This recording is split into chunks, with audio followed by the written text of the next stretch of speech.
My name is Nell, to the three people left alive who actually know me, and I am 63 years old.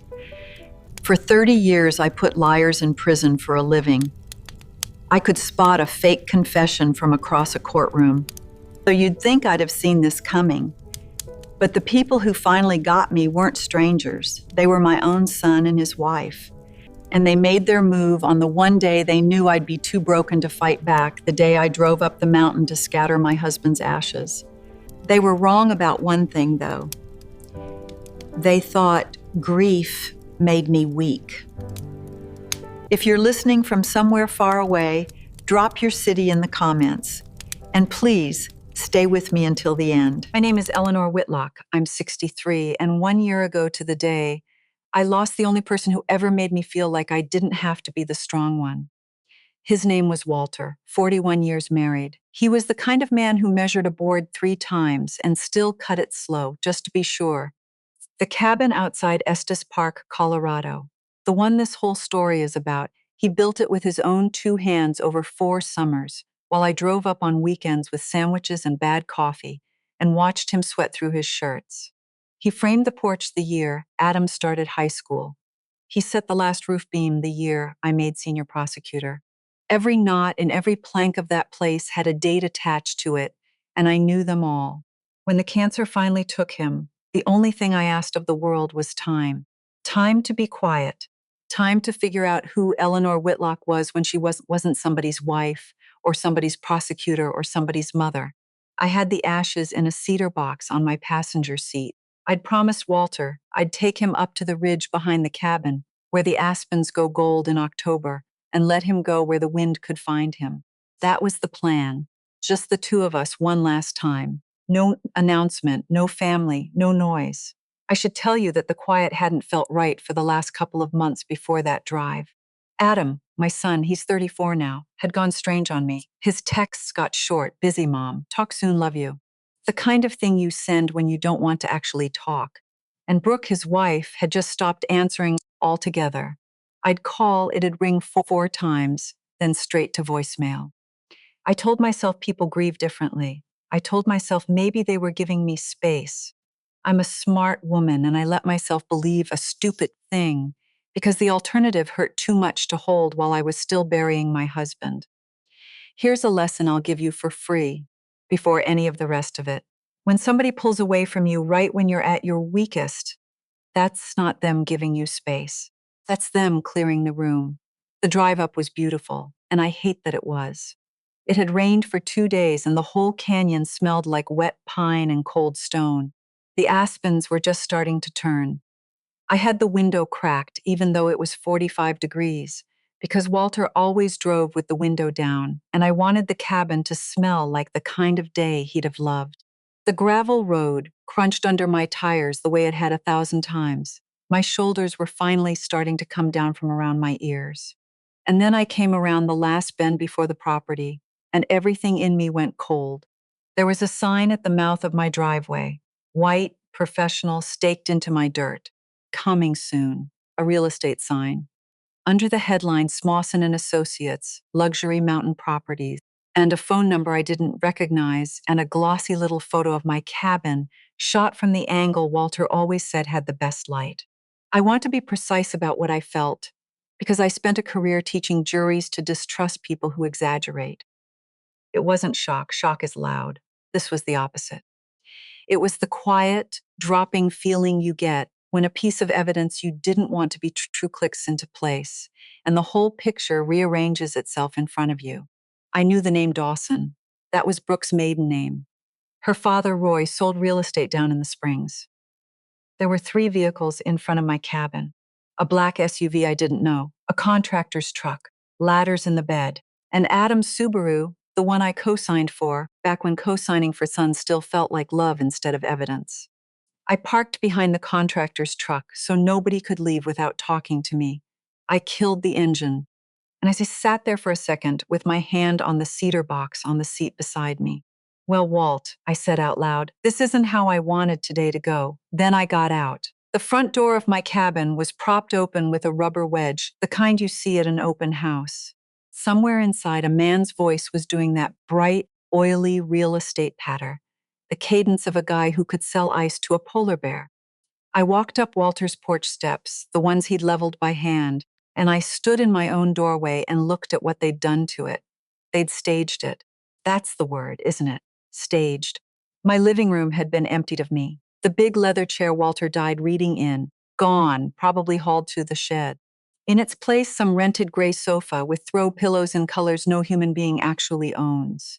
There were vanilla candles burning on my mantel, a bowl of fake lemons on my table, and the wall where 40 years of our life had hung in mismatched frames, Adam gap-toothed on his first bike, Walter and me sunburned on the Oregon coast, my own mother squinting in her garden. That wall was bare, patched, painted over in a flat gray they probably called agreeable on the can. A heavy-set man in a quarter zip was standing in the middle of my living room with a couple in their 40s, gesturing at my windows like he'd built them himself. Roy Dawson. I'd met him exactly twice, both times at events where he talked the whole time and never once asked me a question. And that's old-growth timber. You can't even get that anymore, Roy was saying. Original owner was a real craftsman. This place has incredible bones. Original owner, past tense. Like Walter was a chapter that had closed. The buyer woman noticed me first. She gave me the polite, uncertain smile you give a stranger who's wandered somewhere they don't belong. Oh, hi, that's when I saw Brooke. She was coming down the stairs from the loft with a roll of painter's tape in her hand, and she was wearing leggings and one of those buttery, oversized sweaters, completely at home, completely comfortable. When her eyes landed on me, her whole face did something I'll remember for the rest of my life. It wasn't fear, it wasn't even guilt. It was irritation, the look you give when the dog gets up on the furniture. Like I was a scheduling problem. Oh my God, she said, not quietly. What are you, Adam? And there was my son. He came out of the kitchen, out of Walter's kitchen, with a coffee in his hand and a contractor's measuring app open on his phone. When he saw me standing in the doorway with my keys still in my fist, every drop of color left his face. He looked like a kid who'd heard a car door slam in a house he was supposed to be alone in. Mom, he said, his voice cracked on the one syllable. Mom, what? You're not supposed to be here. I'm not supposed to be here. Not what are you doing here? Not, oh, thank God you came. Not even I can explain. You're not supposed to be here, at my own cabin, on the anniversary of his father's death, with his father's ashes sitting in a box in my car 40 feet away. Roy turned around then, finally registered that something was off in the room, and put on a smile so wide it should have come with a just sold sticker. Folks, why don't y'all step out onto the deck and take in that view? He told the buyers smoothly, herding them toward the back door, buying himself a minute. Then he turned to me, and the smile shrank to something tighter. Ma'am, I think there's been a little mix-up here. This is a private showing. A private showing. I looked at him. I looked at Brooke, who'd already crossed her arms. I looked at my son, who couldn't hold my eyes. And the cold thing that had started in my chest at the driveway finished spreading all the way out to my fingertips. And what it left behind was not panic and was not heartbreak. Not yet. It was clarity. For 30 years, people had walked into my courtroom and lied to my face, confident they were smarter than the quiet woman taking notes. And every single time, the moment they relaxed, the moment they decided they'd already won, was the moment they handed me the case. I set my keys down on the entry table, the one Walter made from a fallen blue spruce, and I smiled. It was small, it was calm. And I watched Brooke's eyes narrow, because she'd expected screaming or tears, or for me to turn around and leave. She had no idea who she'd just invited to the showing. A little mix-up, I said. Yeah, let's talk about that.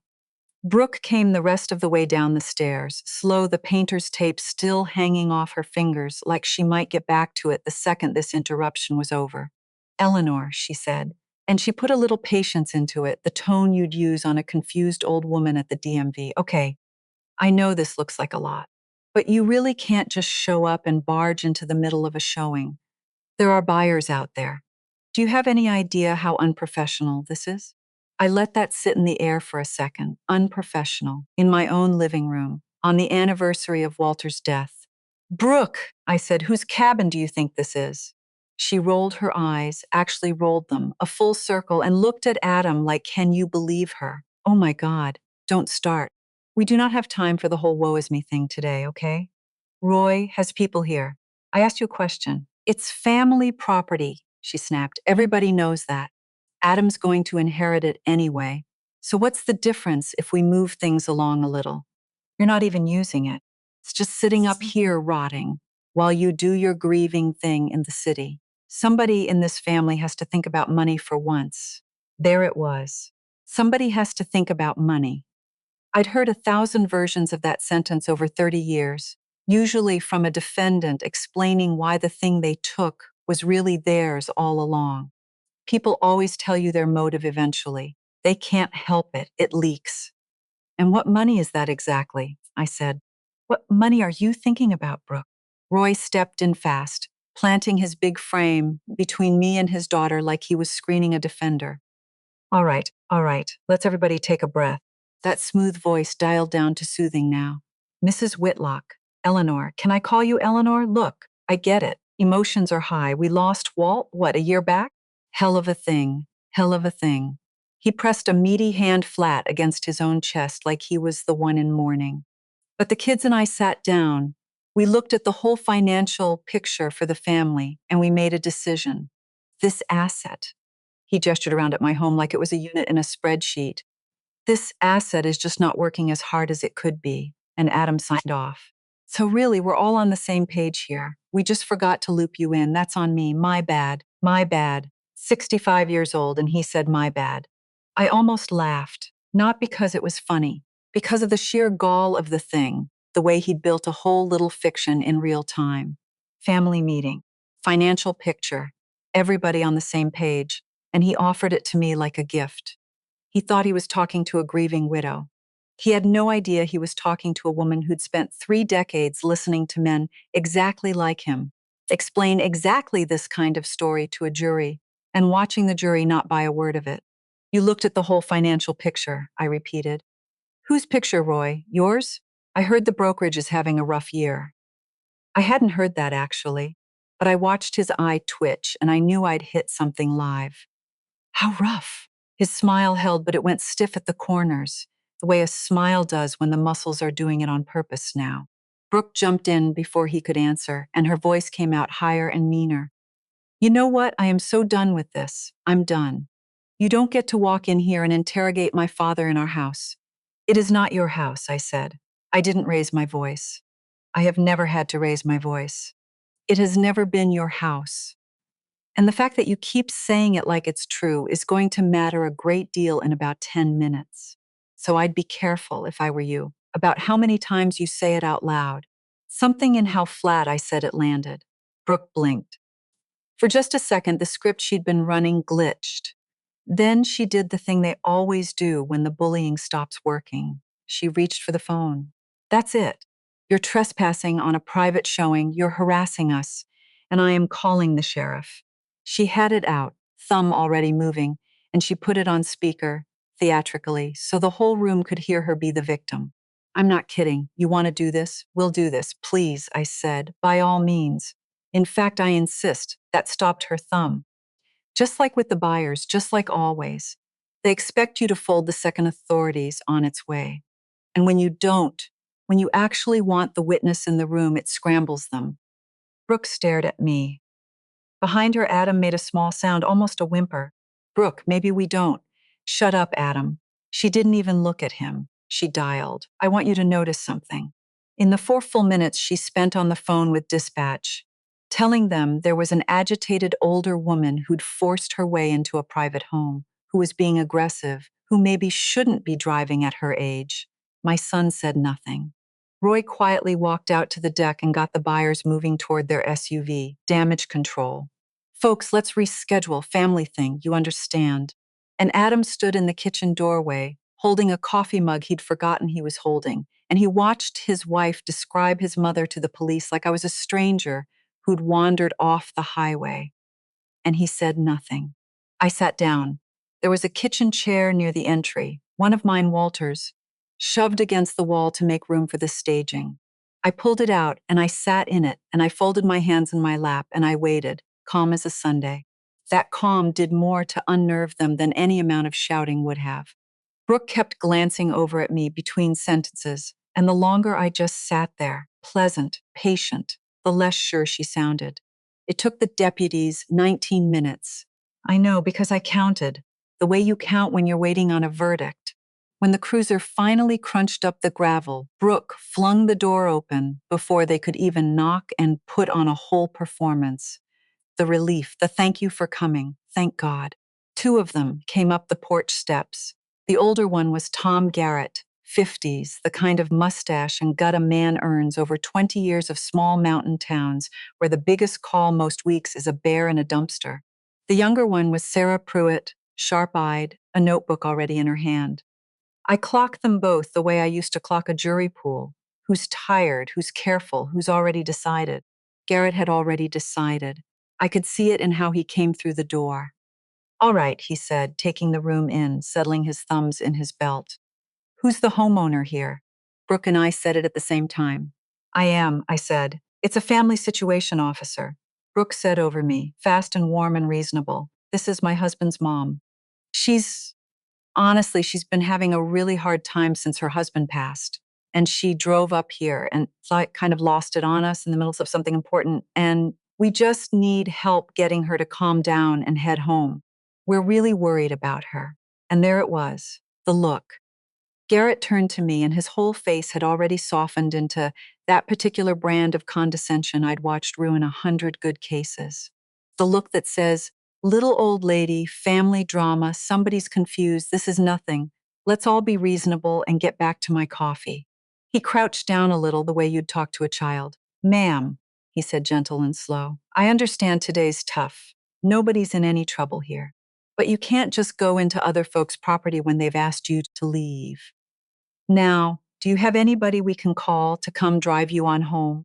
I have to tell you, I felt the old anger then. Not for me, for every woman my age who'd ever stood in front of a man like Garrett and watched him decide she wasn't credible before she'd said a word. But anger's a tool, and I learned a long time ago to keep it in the drawer until I need the blade. Deputy Garrett, I said. I'd read it off his name tape. I appreciate you coming out.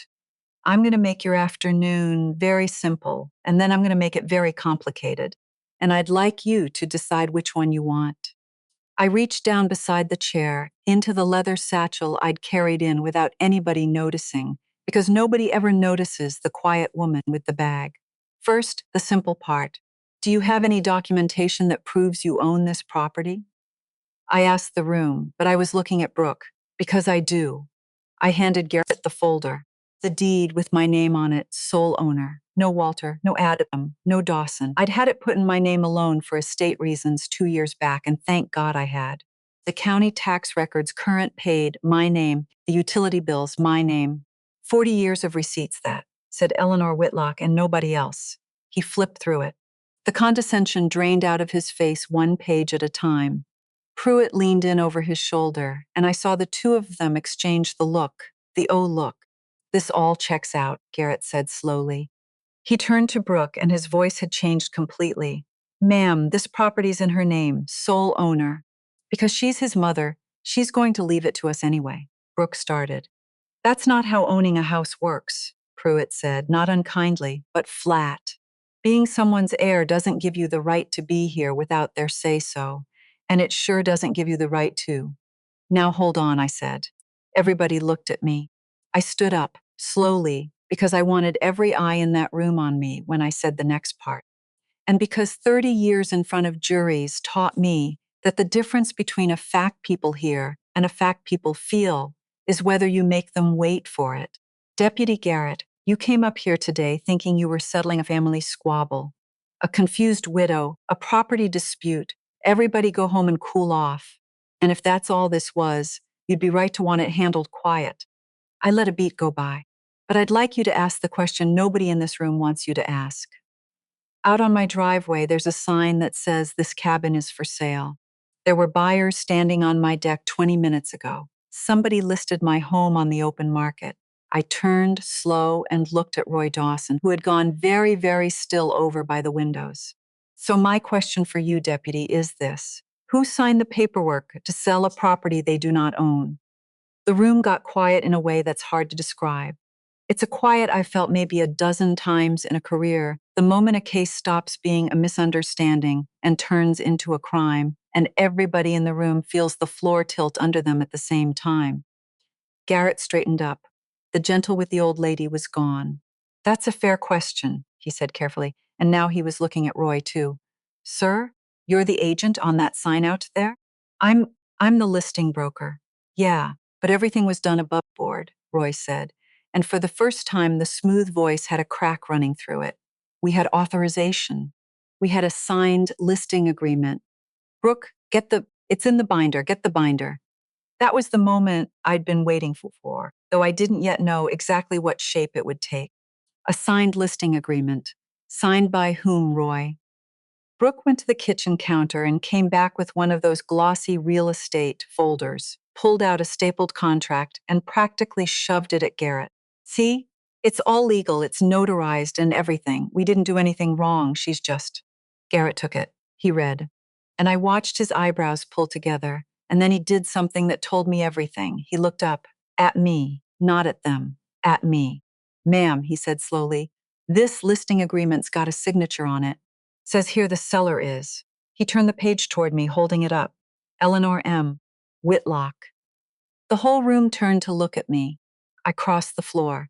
I took the contract out of Garrett's hands. He let me, which told me he'd already half made up his mind which way this was going. And I looked at the signature on the last page, above the line that said owner-seller. It was my name, in a hand that was not mine. A loopy, careful forgery by somebody who'd seen my signature once, maybe on a Christmas card, and done their best. There was a notary stamp beside it, a date from 3 weeks ago, a date on which I had been at my husband's grave in Denver, 2 hours away, so you're putting flowers down for what would have been our 42nd anniversary. I have prosecuted forgery. I have prosecuted fraud and elder financial exploitation and conspiracy. I have stood in front of juries and walked them line by line through exactly what makes a piece of paper like this one felony instead of a misunderstanding. And I felt all of that knowledge settle over me like a coat I'd worn 1,000 times. I did not raise my voice. I want you to understand that. The angrier I get, the quieter I become. Ask anyone who ever lost to me. Deputy Garrett, I said, I'm going to tell you what you're holding, and I'm going to use small words because I'd like Roy to follow along. I set the contract down on Walter's blue spruce table where everyone could see it. This is a real estate listing agreement for a property I own outright. The seller's signature on it is mine. I did not sign it. I have never signed it, and I have never given anyone, my son, this man, anyone, legal permission to sign my name to anything, which means this signature was forged. I tapped the notary stamp, and it was notarized, which means somebody either lied to a notary about my being there, or the notary stamp itself is fake. Either way, that notary's license number is printed right here, and it will be very easy to find out which. I looked up. In Colorado, deputy, that's forgery, a felony. The fake notary work is its own charge. And trying to sell a home you know you don't own to a buyer writing a real check, that's theft by deception and attempted fraud. And because of my age, the DA can add an extra charge on top of every count, the one for crimes against an at-risk older adult. I smiled, just slightly. I know all this, because that's the office I retired from. You could have heard the candles burn. Roy Dawson opened his mouth, and what came out was the oldest sentence in the book, the one I've heard from 100 defendants in the second before the floor gives out. Now wait. Wait. There's been a misunderstanding. There hasn't, I said. There's been a forgery. Those are different things. One of them's a feeling. The other one's a felony. You should learn the difference before you say another word because Deputy Pruitt over there is writing all of this down. She was, pen moving fast. Garrett took the contract back from the table. Careful now, holding it by the edges the way you hold something you've just realized is evidence. He looked at Roy and at Brooke and at my son standing gray-faced and silent in the kitchen doorway. Then he keyed the radio on his shoulder and stepped out onto Walter's porch to make a call in a low voice I couldn't quite hear. Brooke's certainty had finally cracked all the way through. Adam, she said, and for the first time there was real fear under it, not performance. Adam, say something. And my son, 34 years old, a coffee mug still in his hand, looked at me across the wreckage of his father's living room, and he opened his mouth and nothing came out at all. It took the better part of 2 hours for them to leave. Garrett photographed the forged listing agreement and the notary stamp, bagged the original as evidence, and got names and dates of birth from everyone. He told Roy not to leave the state. He told Brooke that the property belonged to me, that they had no standing to be there, and that they had 30 minutes to load whatever was actually theirs and clear off my land. He said it without heat, the way a man says a thing he's decided isn't his to argue about anymore. Roy tried twice more to spin it. Misunderstanding, family matter. We'll get this sorted, no need for anybody to overreact. And both times Garrett just looked at him until he stopped talking. I didn't watch them pack. I'd seen enough people gather their things in a hurry over the years to know it isn't a thing worth watching. I stood out on Walter's porch with my back to the house and looked at the ridge where I'd meant to scatter him, the aspens going copper in the late light, and I listened to the sounds of my stuffing rented throw pillows into trash bags behind me. Adam was the last one out. He came up beside me on the porch, close enough that I could smell the coffee still on him, and he stood there a while before he managed anything. Mom, his voice was wrecked. Mom, it wasn't supposed to go like this. I swear to God. How is it supposed to go, Adam? I didn't turn to look at him. Walk me through the version where I drive up here on the anniversary of your father's death, find my home gutted and listed for sale with my forged signature on the contract, and it goes fine. He didn't have an answer. He never has an answer, my son. Just a face that crumples and a voice that drops, and the unshakable expectation that the crumpling and the dropping will be enough, the way it always has been. That was Roy, he said finally. And Brooke, the signature thing, Mom, I didn't sign your name. I would never. I didn't even know they'd. I thought we were just talking about it, getting it appraised, seeing what it was worth. It got away from me. It got away from me. He'd been saying that sentence since he was 19. 30 minutes is up, I said. Deputy Pruitt's waiting to follow you down the canyon. Drive safe. The road's slick after rain. He stood there another second, waiting for the thing I didn't give him, the reassurance, the we'll figure it out. Sweetheart, the soft place to land. When it didn't come, he went down Walter's steps and got in the Subaru I co-signed for. The three vehicles pulled out one after another. The cruiser fell in behind them, and I watched the taillights bend around the curve and disappear. And then I was alone on my mountain for the first time in a year. I went inside and I locked the door. And then, I'm not too proud to tell you, I sat down on the floor of my emptied-out living room with my back against the cold stone of Walter's fireplace, and I cried. Not pretty, not quiet. The kind of crying you do when no one's left to perform calm for.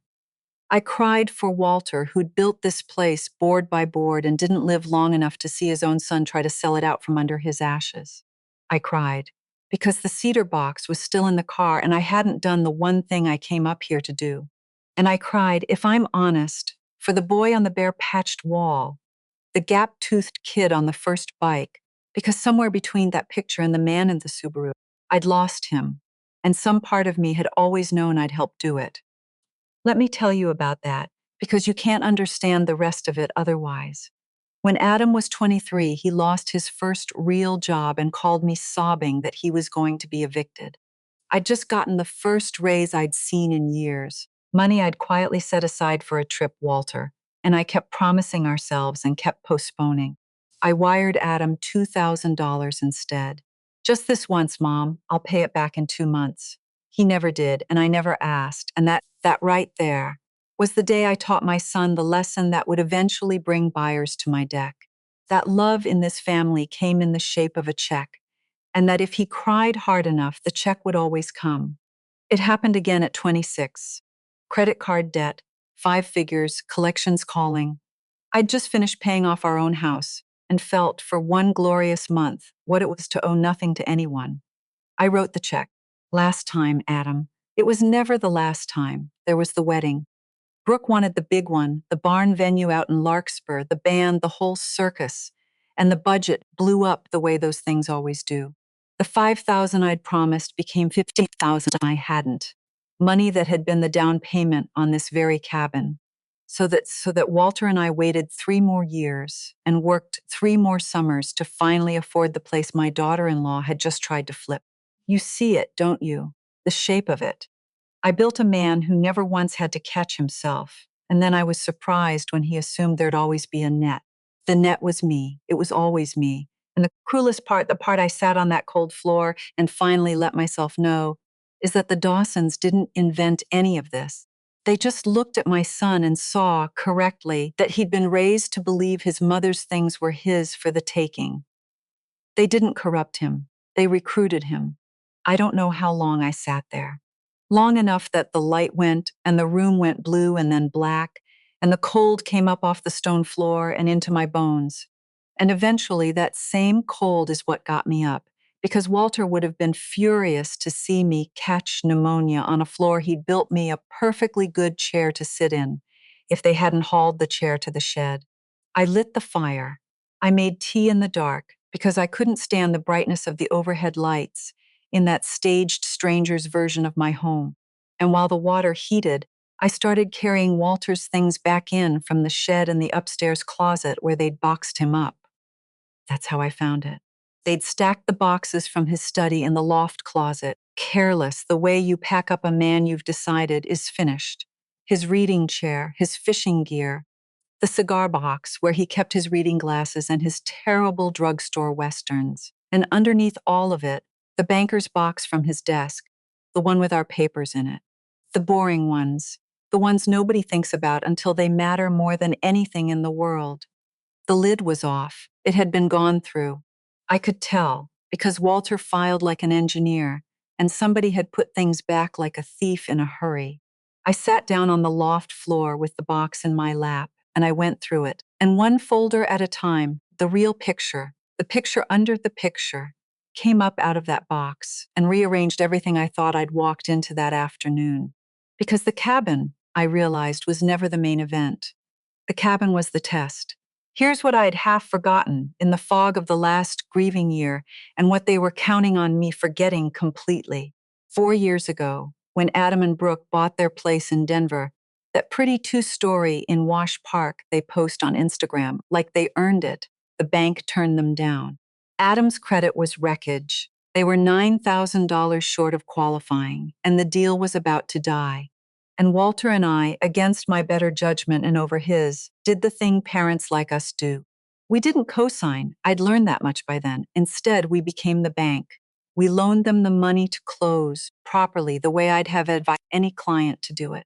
A real promissory note, a recorded lien against the house, the whole thing drawn up clean. We held the paper. We were, in plain language, the lender on my son's home. And in the box, paper clipped to our copy of that note, was something that didn't belong to me. 3 printed emails, a loan officer's letterhead, a refinance application half filled in Adam and Brooke's names, dated 6 weeks ago, an application to pull every dollar of equity out of the Wash Park house in a cash-out refinance. There were numbers scrawled in the margin in Roy Dawson's heavy hand, and there was a note to Adam in Roy's writing that I read 3 times before it fully landed. Reffies dead in the water till we clear the lien. Talk to your mother or we find another way to move her off the paper. Cabin first, easy money. She won't even notice. One thing at a time. I sat very still on the floor of Walter's loft, holding a piece of paper that turned my whole afternoon inside out. The cabin wasn't the plan. The cabin was the warm-up. Sell it quick and quiet while I was too deep in grief to notice. She won't even notice, and use the cash to plug the hole in Roy's sinking brokerage and buy themselves time. But the real prize, the thing the whole scheme actually needed, was getting Eleanor Whitlock off the paper on that Denver house. Because as long as I held that lien, they couldn't refinance. They couldn't strip the equity. They couldn't turn my son's home into the cash the Dawsons so badly needed to keep their own ship from going under. I wasn't a confused old widow they'd disrespected by accident. I was the single obstacle standing between Roy Dawson and the money he was drowning for. And they'd decided to remove the obstacle the same week she was burying her husband, because that was the week the obstacle would be too sad to see it coming.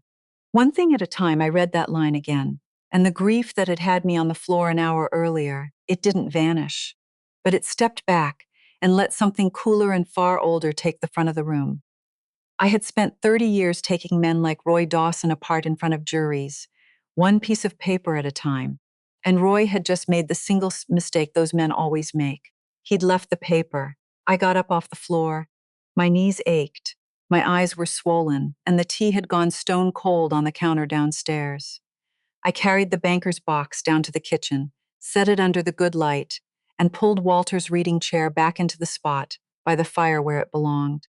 Then I sat down with the box, and I took out a legal pad, a habit I'd never managed to break, and at the top of the first page I wrote a single word, the way I'd opened every case file of my career: timeline.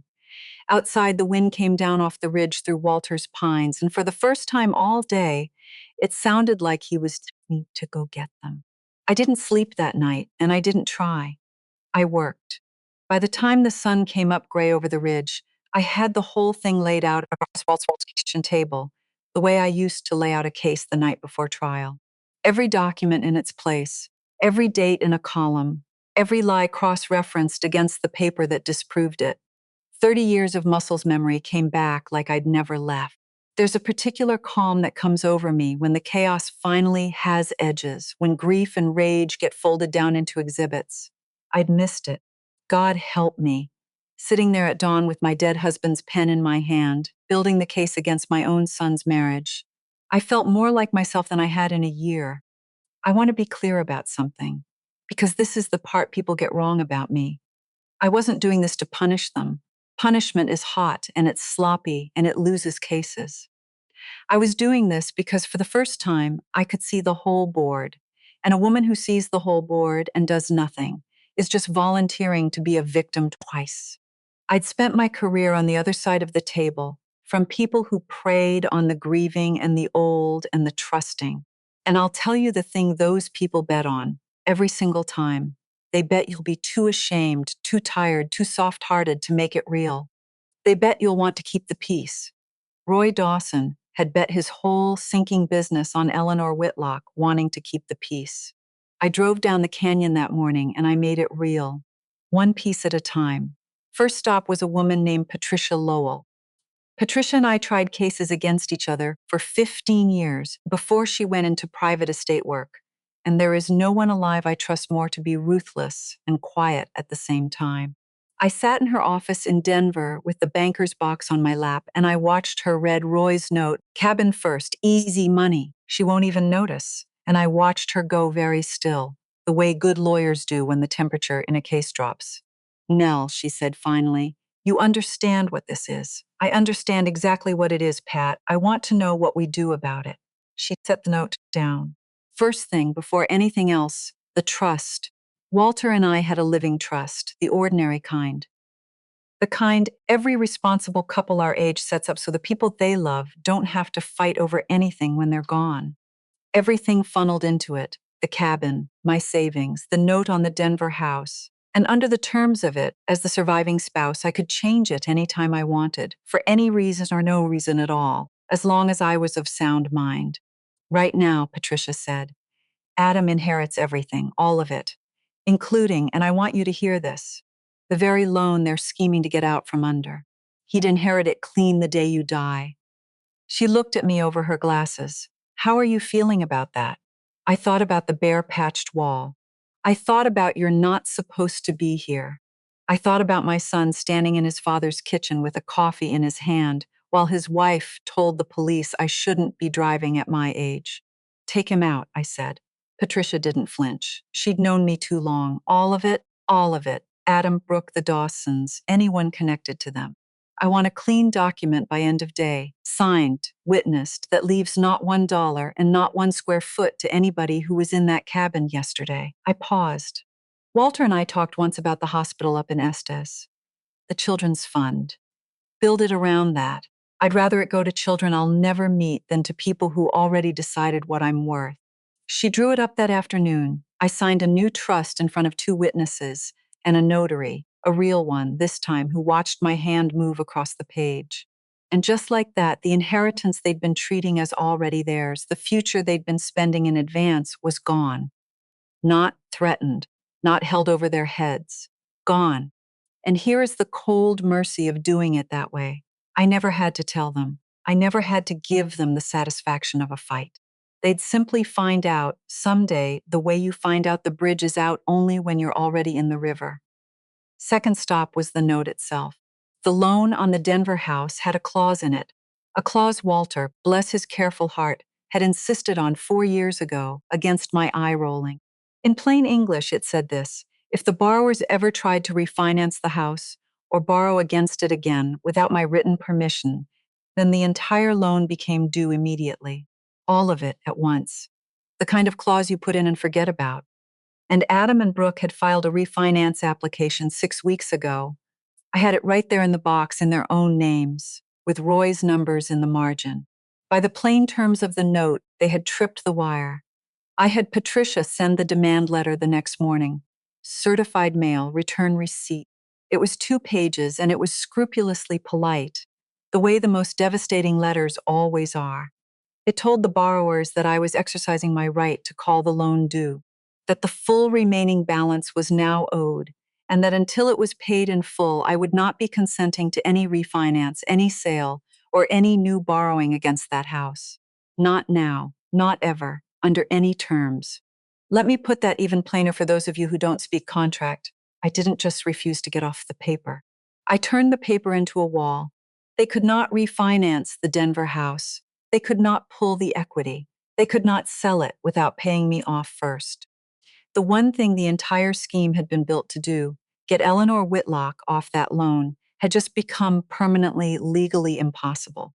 And the cash Roy was drowning for, the equity that was supposed to bail out his brokerage, was sealed behind a clause my dead husband wrote because he loved me enough to be careful. Third stop was the one I'd been a prosecutor too long to skip. I drove to the county courthouse, to an office where I still knew half the names on the doors, and I sat down with a deputy DA 20 years, my junior named Angela Reyes, a woman who'd once been a young lawyer carrying my files and now ran the economic crimes unit. I put the forged listing agreement in front of her, the notary stamp with its license number, Roy's note in his own hand, and one more thing. Because Colorado is a one-party consent state, meaning it is perfectly legal for me to record a conversation I'm part of. I'd had my phone recording in my satchel from the moment I walked into that cabin. Every word Roy said about the financial picture, every time Brooke called it their house, the whole afternoon in their own voices. Angela listened to 4 minutes of it and set her pen down. "Nell," she said, "this isn't a family dispute." "No," I agreed. "It's a forgery, a fake notarization, an attempt to sell property by lying, and a plan to financially exploit an older woman. I count at least 6 felonies, and I count them conservatively, which you know I always do." I slid the file across her desk, the way I'd slid 1,000 files across 1,000 desks. "I'm not here for revenge, Angela. I'm here because if this had happened to any other 63-year-old widow in this county, one who didn't know what the law was, one who didn't keep her receipts, it would have worked. He'd have her house by Christmas. So you're going to take the case. Not because it's me, because the only difference between me and the next victim is that I knew where the courthouse was.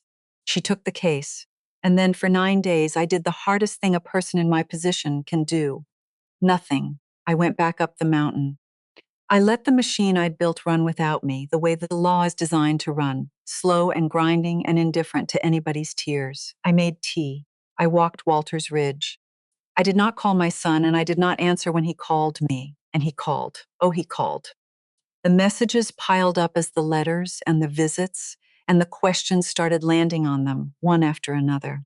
I listened to them at night by the fire, like dispatches from a war I was no longer fighting in person.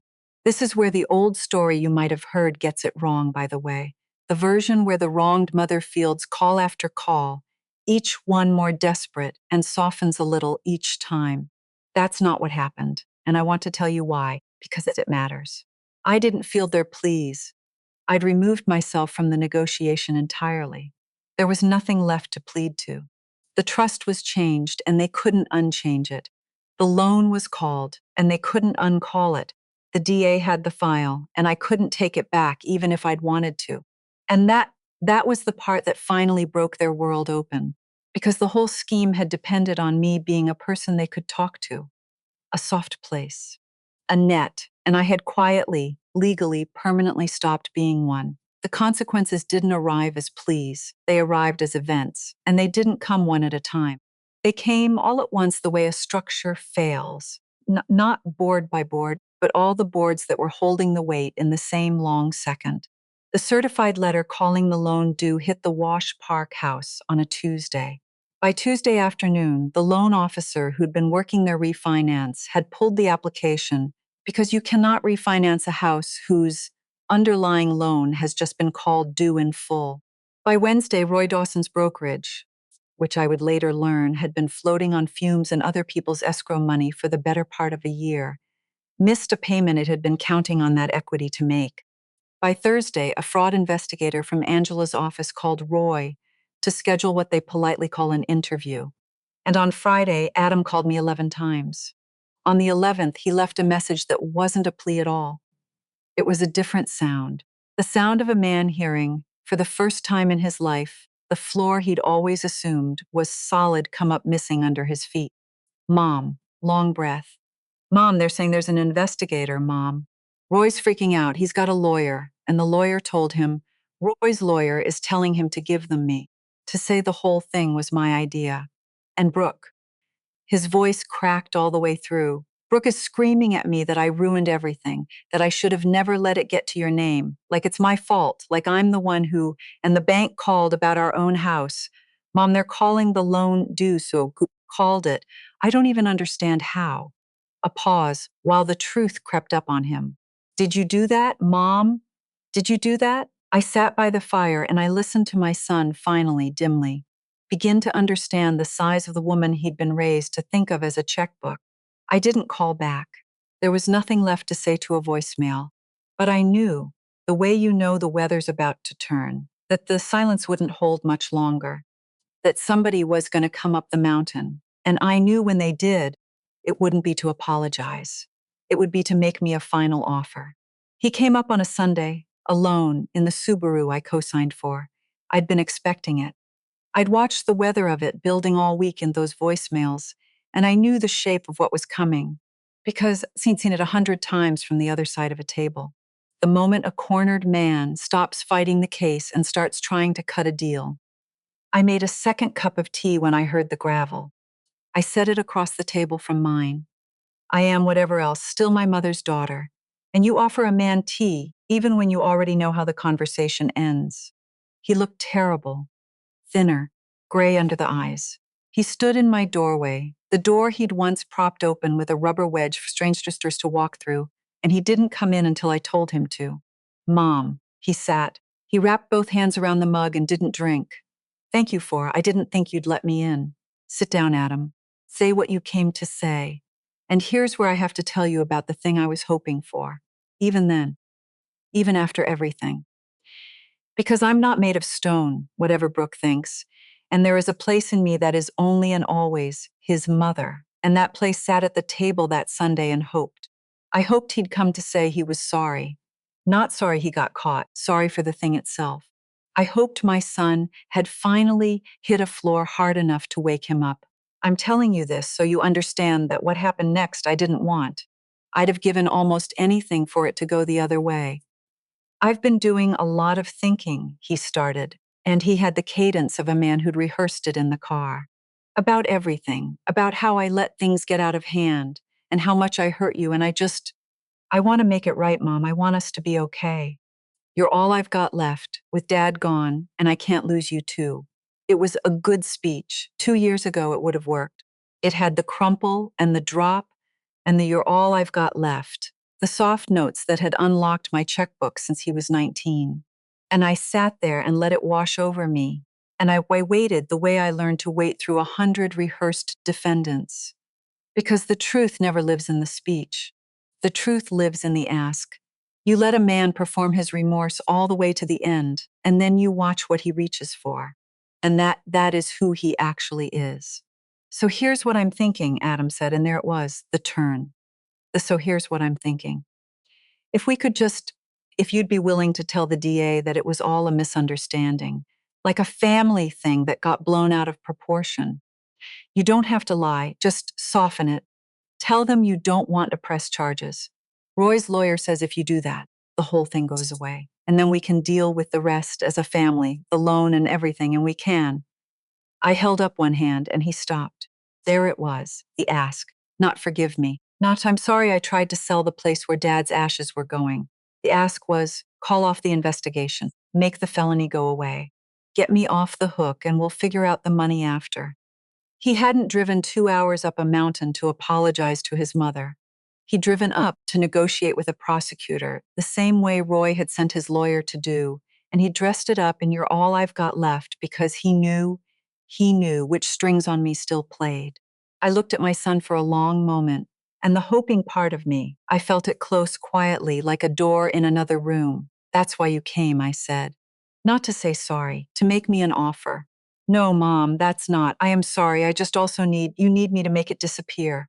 I said it flat, no heat, because if I don't, you're exposed.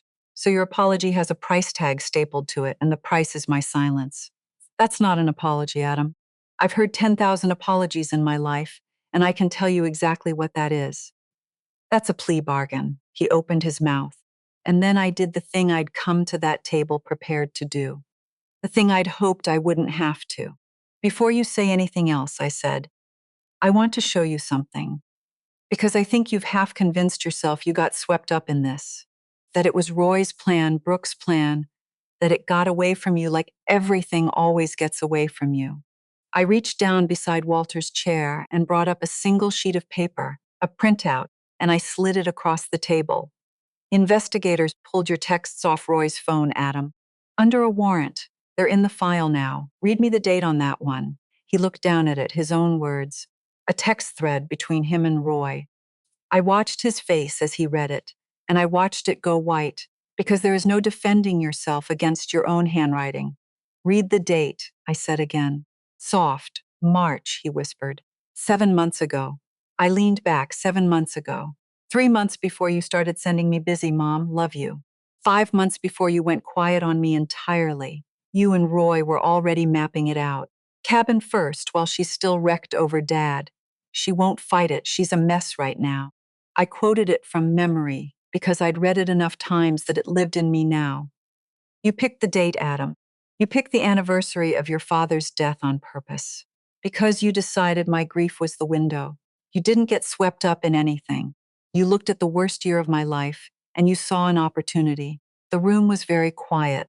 The fire popped. Outside, Walter's pines moved in the wind. I was going to scatter your father up on that ridge that day, I said. He's still in the car, Adam. A year, and I still haven't been able to do it. And the one day I finally drove up here to let him go, I walked into a stranger's open house and you did that. Not Roy. Not Brooke. You knew what that day was, and you chose it because of what that day was. He started to cry. Real tears, finally. But I'd been watching people cry across tables my whole career, and I knew these weren't tears of remorse. They were the tears of a man watching the last exit close. He cried because there was no version of this where he walked away clean, and some animal part of him had just understood that fully for the first time. Mom, please, he got out. Please, they'll send me to prison. I'm your son, and here is the moment. Here is the whole story, really, in one moment. Because the old me, the woman who wired $2,000 she'd saved for a trip, who paid the credit cards, who turned 5,000 into 15 for a wedding she watched her own home pay for, that woman would have folded right here. He's my son. Those 3 words had opened every check I'd ever written. They were the master key to me. And Adam was turning it in the lock one more time, the way he always had, certain it would work the way it always had. I stood up. You're right, I said. You are my son. I made you. And I have spent the last week sitting up here with that, Adam, really sitting with it, because a lot of how you turned out is on me. I taught you the check always comes. I taught you that crying is currency. I built the net, and then I acted shocked every time you jumped, knowing it'd catch you. That's mine to carry, and I'll carry it. I picked up his untouched tea and carried it to the sink, the way you start clearing a table when the meal is over. But I'm 63 years old, and I have finally learned the lesson I should have taught you 30 years ago. And I'm going to teach it to you now, the only way you've ever been able to learn anything, by letting you feel it. I turned around. I'm not calling Angela. I'm not softening anything. I'm not telling the DA it was a misunderstanding, because it wasn't one. You said so yourself in March in your own words. The trust is changed. You won't inherit a dollar, and neither will she, and there is nothing you can say at this table that will change it, because it's already done, and it was done by my hand, and my hand is steady. The loan is called. I will not consent to your refinance. Not this year, not in 10 years, not ever, and the case is the DA's now, not mine. I couldn't stop it if I wanted to. And Adam, look at me. I don't want to. He stared at me like he'd never seen me before. Maybe he hadn't. You came up here to find the soft place, I said. I want you to drive back down knowing there isn't one anymore. Not because I stopped loving you. Because I finally understood that what you and I have been calling love was just me paying your bills. And that the kindest thing, the last genuinely loving thing I have left to give you, is to let you stand in the wreckage you built and find out who you are when no one comes to save you. I hope you find someone in there worth becoming. I won't be there to watch, but I hope it for you.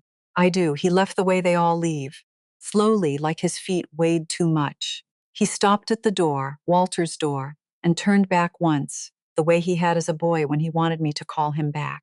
To say, come here, it's okay, it's always okay. I didn't call him back. The Subaru pulled out and bent around the curve and was gone. I stood at the window until the dust settled on the gravel road. And then I picked up the cedar box off the passenger seat of my car, and I carried my husband up the ridge behind the cabin he built with his own 2 hands. And in the last gold light of an October afternoon, with the aspens burning all around me, I finally let Walter go where the wind could find him. I'd like to tell you the rest tied up neat. It didn't. Roy Dawson's lawyer did exactly what his lawyer said he'd do. He gave them Adam. He gave them Brooke. He cut his own deal and walked with probation and a fine, while the younger 2 took the weight, because that's what men like Roy always do. They sell the kids to save the suit. The brokerage went under anyway. Brooke filed for divorce before the case even resolved. Not out of conscience, but because she wanted distance from the felonies. Her last words to me, passed through a lawyer, were that I was a cruel, bitter old woman who'd destroyed her own family. And she never once, not in any document, not in any deposition, not in any moment, said she was sorry. The Dawsons never apologized. They are not, I have come to understand, people who are built to. Some people aren't. And Adam took a plea. He'll carry it. We don't speak. He sent one letter months later, and I read it standing at the mailbox. 4 paragraphs of his lawyer's careful language about moving forward and healing as a family, and not one sentence in it that acknowledged the date he chose, or the box in my car, or the words he wrote in March. So I put it in the fire, not in anger, the way you finally throw out a thing you kept too long. People ask me, the few who know, whether I have peace now, and I do. But I want to be honest with you about what kind, because the movies sell you the warm kind, the kind with the reconciliation and the tearful hug at the end, and everyone learning their lesson. That's not the peace I have. The peace I have is colder than that, and it's mine. And I built it the same way Walter built this cabin, board, by hand, slow, because I wanted it to last. I'm Eleanor Whitlock. I'm 63 years old. I spent my life making the world safe for other people, and it took burying my husband and losing my son to finally make it safe for me. I don't regret it. I sleep through the night now. The walls got the pictures back up, all of them, even the gap-toothed boy on the bike, because that boy was real and he was mine, and I get to keep him, even if I had to let the man go. The fire's warm, the mountains quiet, and for the first time in a very long time, the only person I have left to take care of is the one I should have started with. I've read a lot of these stories. This one stays with me, and I think I finally know why. We're all taught that forgiveness is the high road, that family earns infinite chances. But forgiveness was never the lesson here. The lesson is darker, and it's this. Grief doesn't just break your heart, and it makes you visible to the wrong people. They didn't strike when Nell was strong. They waited until she was burying her husband. That's not a mistake somebody apologizes their way out of. That's a choice. What I admire isn't that she got even. It's that she never once raised her voice. She just stopped paying for people who'd already decided she was disposable. So let me ask you honestly, is there someone in your life you keep rescuing, hoping they'll finally see your worth? Tell me below. I read every comment. And if Nell's story moved you, you know what to do.